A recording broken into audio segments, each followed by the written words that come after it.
कम से कम 90,000 का सर कल लेवे किए थे। कृषि बाजार बंद था और सब कल लाए। दुकान पर जल कर एकदम राख हो गया एकदम। होली का सामान इसमें भर कर रखे थे, होली का मसाला सब। इतना दुखदाई है, पता नहीं। हम तो बोलते हैं धनबाद को क्या हो गया है, किसकी नज़र लग गई।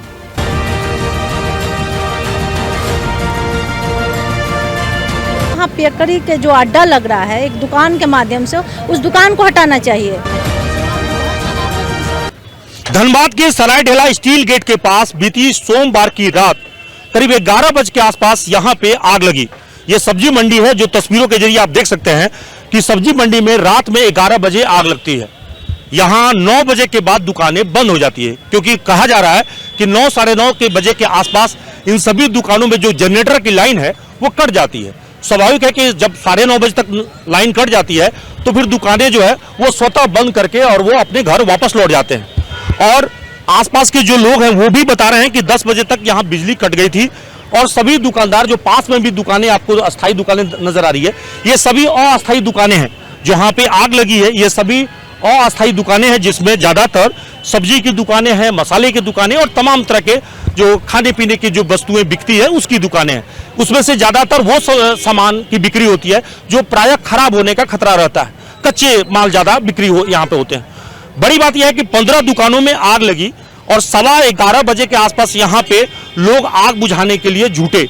जो आसपास के जो दुकानदार थे, पहले उन्होंने कोशिश की और बाद में जब आग ज्यादा बेकाबू हो गया तो 3 दमकल गाड़ियां आई और फिर आग बुझाने का काम सिलसिला शुरू हुआ। सवाल यह कि जब उस वक्त में बिजली थी ही नहीं तो शॉर्ट सर्किट से आग लगने की संभावना न के बराबर है। इसका मतलब यह है कि आग लगी नहीं, लगाई गई। ये तो कितना दिन, महीनों दिन नहीं हुआ नहीं जो लगा है। ये यहाँ दारू का अड्डा है, सब दारू तो देखिए ना सामने, यहाँ दारू बिकता है। सब दारू के यहाँ अड्डा है, नंगटई करता है दारू पी के सब। और यहाँ ये बार बार हम लोग का गरीब का लगा दुकान एसपी साहब बोल के किया था, उसका भी यहाँ का आदमी चालू कराया। हम लगाया गया सब, ऐसे आग लगता है, कभी ई पार कभी ई पार कभी यहाँ। हमारा तो रात में बंद करके घर गया, बाबू कैसे पता चलेगा? पता नहीं चला। नहीं, पता नहीं चला। तो सुन रहे हैं कि यहाँ पे बहुत सारा लोग दारू का अड्डा बना हुआ है। दारू अड्डा बना था, हमारा रात में घर चला गया, रात में दारू पी रहा था, हमारा कैसे जानेगा बताओ? तो आग लगी या लगाई गई? लगा दिया, अपने कैसे लगेगा? 2022 में जो आग लगा था, मच्छू का दुकान 6 महीना दारू बंद था, कुछ नहीं हुआ। एसपी साहब बोल के गया हमको कल करना, लेकिन यहाँ का आदमी आसपास का माताल हमको पूरा टॉर्चर करने लगा। तो हम बोले हमको क्या लेना देना, हम लास्ट में स्टील गेट छोड़ के चल गए। तो 9:30 बजे दुकान बंद हो जाता है। लाइन तो है नहीं मार्केट में। सुरक्षा को लेकर यहाँ क्या है? कुछ नहीं, कोई सुरक्षा नहीं, भगवान भरोसा। ऐसा क्यों हो रहा है कि 2021 ये हो रहा है सिर्फ दारू के चलते। पीपा के कहीं पर प्लास्टिक में डाल देता है, कोई सिगरेट पी के फेंक देता है, कोई करता है वो करता है। यहाँ कुछ न कुछ होता है। 11 बजे क्या लाइन आएगा? कौन लाइन से कटेगा? तो ये शॉर्ट सर्किट का तो नहीं, लाइन शॉर्ट कट हो ही नहीं सकता इसमें है। आप देखिए ना, लाइन है, पूरा मार्केट में पानी का व्यवस्था नहीं है। दारू दुकान जो है आपका मोथू जी का, यहाँ बंद कीजिए, हमारा आदेश सही है। हाँ, दारू दुकान चल दे, इतना पूरा बवाल हो रहा है।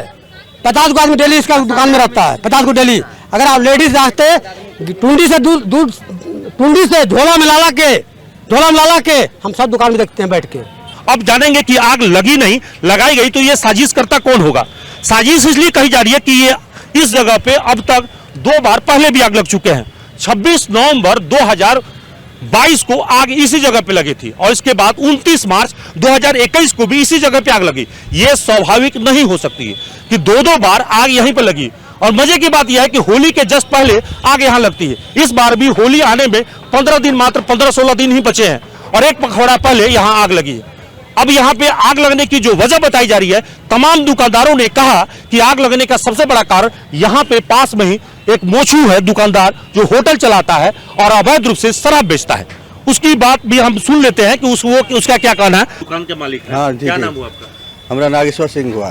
तो यहाँ पे क्या दारू बिक रहा है? दारू नहीं बिकता सर, बंद कर दिया गया है। अभी दारू नहीं बिक रहा, करीब 10 रोज से सब सुझे रिपोर्ट। अभी जैसे तत्काल में आग लगा सर, अभी जो है से दारू 10 रोज से थाना से हमको को बंद किया गया है। वैसे कराली वाले लाते सर, अब बेचे थे तो बात अलग है। तो दारू का लाइसेंस तो होगा नहीं? नहीं सर, तो वो आप दारू नहीं बेचते हम। लाली वाला 2-4 गो लाया ना, नहीं बेचते हम।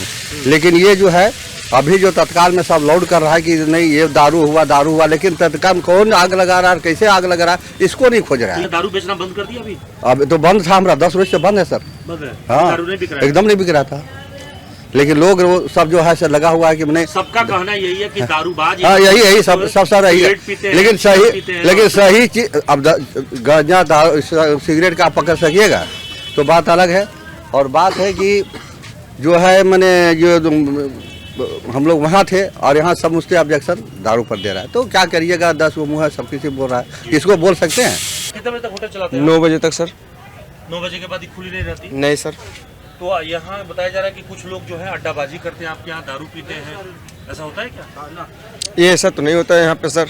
अच्छा। कहीं से पी पा के आता है तो भाई लोग यहाँ पे गिर बजर जाता है, तो क्या कीजिएगा सर। तमाम जो लोग हैं वो ये बता रहे हैं कि इस आग लगने के सबसे बड़ा कारण यहाँ की पुलिस है, जो सब कुछ जानते हुए भी आंख पर पर्दा डाले हुए है। दरअसल नजराना वही वसूलती है तो कार्रवाई कैसे करेगी। इसलिए उन मोछू वालों से जिसकी बात मैं कह रहा था, उसने खुद स्वीकार किया कि वो 10 दिन पहले ही दारू बेचना बंद कर दिया। तो भैया 10 दिन पहले तक तो दारू बेच ही रहे थे ना, इसका मतलब है दारू वो बेच ही रहा था।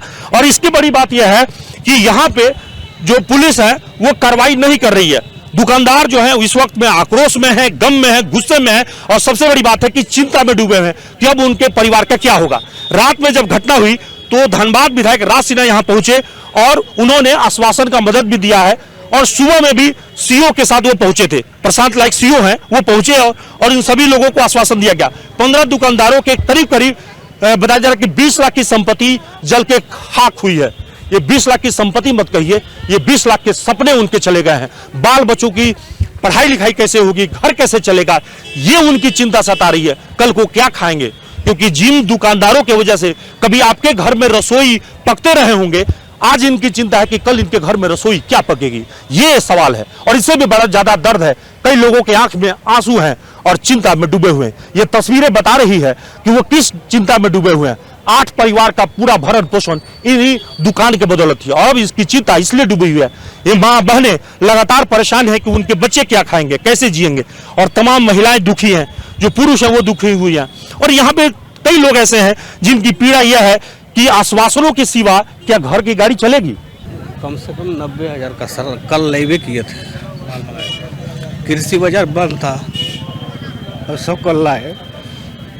ऐसा क्यों हो रहा है? लग रहा है कि कोई जानबूझ के ऐसा कुछ साजिश तो नहीं कर रहा है? सर वो पकड़ेवे नहीं करता है तो किसको बोले। अब प्रशासन को बोलते हैं तो बोलता है कि ठीक है देखते हैं। यहाँ एगो टाइगर मोबाइल, सिर्फ एरिया बहुत बड़ा है, एगो टाइगर मोबाइल यहाँ रात में खड़ा रहता है। वो बोले तो बोलता है कि अभी तो यहीं थे, अभी सुगिया डिग गया तो इधर आग लग गया। अभी तो होली सब समाप्त हो गई। हाँ सर, सब खत्म हो गया। लगातार 3-4 बार से लगते जा रहा है। और कुछ असामाजिक तत्व जो है दारू यहाँ पीता है और बोलते जाता है कि अबरी उधर जला तो अबरी इधर जलेगा, और वही हो गया।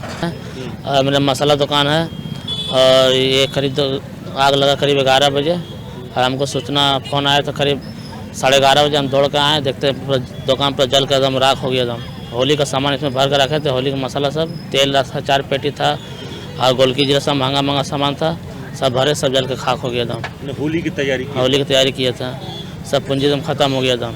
कितना पूंजी मोटा मोटी दुकान? पूंजी 1,40,000 रुपये था, सब खत्म हो गया, सब जल कर राख हो गया एकदम। लोगों को परिवार का भरण पोषण यही दुकान से करते हैं। बार बार जो आग लग रही है क्यों लग रही है, ये प्रशासन को ध्यान देना चाहिए। प्रशासन को ध्यान देना चाहिए। ये लेकर तीसरा घटना है ये स्टील गेट की। और सोचिए कितनी नुकसान हुई है। लोग अपने 1 रुपये 2 रुपये जमा कर अपना किसी तरह धंधा करते हैं, और तो चला गया। अब बताइए बेचारा वो धंधा फिर कैसे करेगा, इसका जिम्मेवार तो कोई नहीं है। इसलिए कि हम लोग क्या अवैध तरीके से हम लोग फुटपाथ दुकानदार हैं, इसीलिए हम लोग को कोई वैल्यू नहीं है और कोई बात नहीं है। यही अगर कोई बड़े आदमी की दुकान होती तो उसके पीछे प्रशासन, मीडिया जितना सारा होता, सारा उसको जहीं से हेल्प मिलता। हम लोग को हेल्प नहीं मिलता है, हाँ आश्वासन मिलता है हम लोग को। हम इसीलिए सीओ को रात में तो गए ही थे। घटना तो दुखदाई है, पता नहीं, हम तो बोलते धनबाद को क्या हो गया है, किसकी नज़र लग गई। और 15 दुकान लगभग पूरी तरह से जल गया है, बहुत बुरी तरह से, कुछ बचा नहीं है लोग का।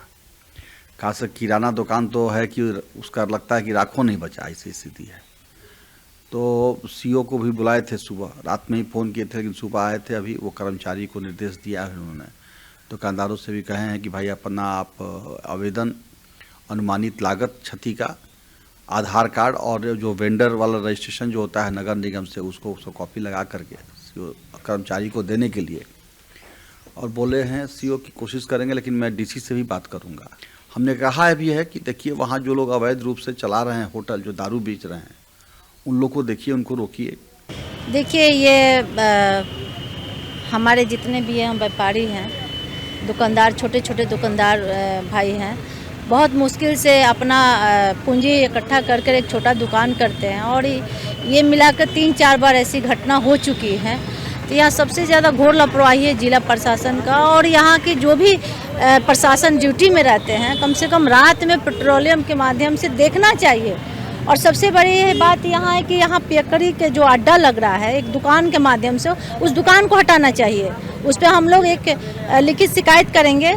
सबसे पहले उस दुकान को हटाया जाए और सरकार के माध्यम से इन लोगों को अच्छा सहयोग राशि मिले, ताकि ये लोग फिर से अपने दुकान को तैयार किया जाए। पिछले बार भी इन लोगों को कुछ सहयोग नहीं मिला था, और बहुत सारे लोग आते हैं, आश्वासन देकर चले जाते हैं। ऐसे हमारे गरीब भाई हैं, बहुत मुश्किल से अपना पूंजी अपना इकट्ठा करते हैं। तो सबको मिलजुल कर कुछ ना कुछ सहयोग करना चाहिए। पिछले बार भी हमारे घर से हम लोगों ने जितना बन पाया, हम लोगों ने इन लोगों के लिए सहयोग किया था, और इस बार भी हम लोग से जितना होगा हम लोग सहयोग करेंगे, और जाकर हम सीओ साहब से और डीसी साहब से मिलेंगे कि इन लोगों का अच्छा सहयोग हो सके। कि जब 2021 और 22 में भी आग लगे थे तो सिर्फ आश्वासन मिले थे, मुआवजा नहीं मिला था। क्या इस बार मुआवजा मिल पाएगा? फिलहाल यही कह सकते हैं कि इस तस्वीरों में बहुत कुछ है जो हम आगे भी आपको बताते रहेंगे। सहयोगी निकुंज के साथ अभिषेक कुमार, न्यूज़ एएनपी, धनबाद।